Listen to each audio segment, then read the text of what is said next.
These coconut popsicles are creamy like ice cream, but it's not because they came out of an ice cream maker. Their incredible texture comes from one extra ingredient and a little heat. Welcome back.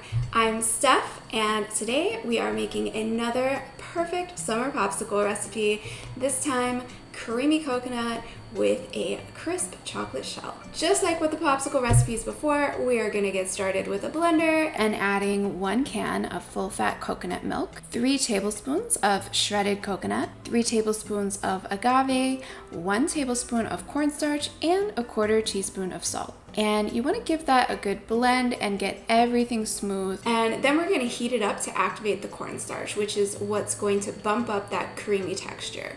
Once it comes to a slow boil, you just want to keep heating and whisking for another 1 or 2 minutes until the mixture thickens up a little. Take that off the heat, stir in 1 teaspoon of vanilla extract, and then you're just going to pour this into your popsicle molds.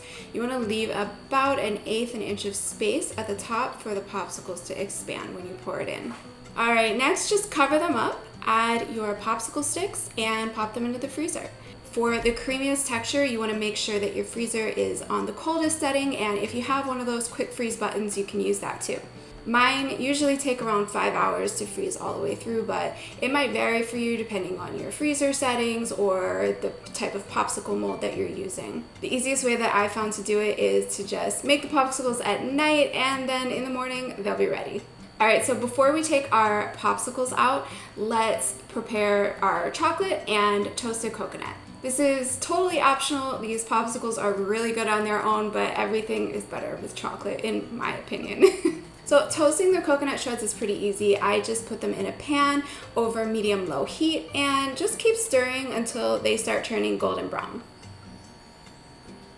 All right, now set that aside, and next we're gonna make the chocolate coating that will turn solid on the popsicles. You just need a 1/4 cup of vegan mini chocolate chips and a tablespoon of coconut oil. If you wanna use the microwave, you can do that, but I'm just gonna melt this together in a double boiler on the stove.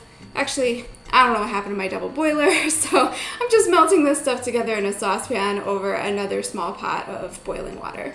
All right, so we're just about ready to put this all together. You want to let your popsicles sit out at room temperature for about 5 minutes, and then you should be able to just pop them out of the molds. Now we're at the fun part, adding the chocolate. So I've got a baking tray here. I've lined it with a piece of parchment paper to catch any chocolate and coconut. And I'm just gonna put the popsicle on top and then drizzle the chocolate with a spoon. And then I'm just adding some toasted coconut shreds. You wanna do this fast because the chocolate will solidify pretty quickly, and then you won't be able to get the coconut to stick. All right, so the other thing that you can do is you can create a solid coating for the popsicles, and you're just gonna put your chocolate in a glass that's a little bit bigger than your popsicles and then dip each popsicle in. And then you can also put your toasted coconut on top again. I always try to let the chocolate on these popsicles solidify a little bit before I put it back on the baking tray so I don't mess up the chocolate. After they're back on the baking tray, I just return it back to the freezer, and that's it.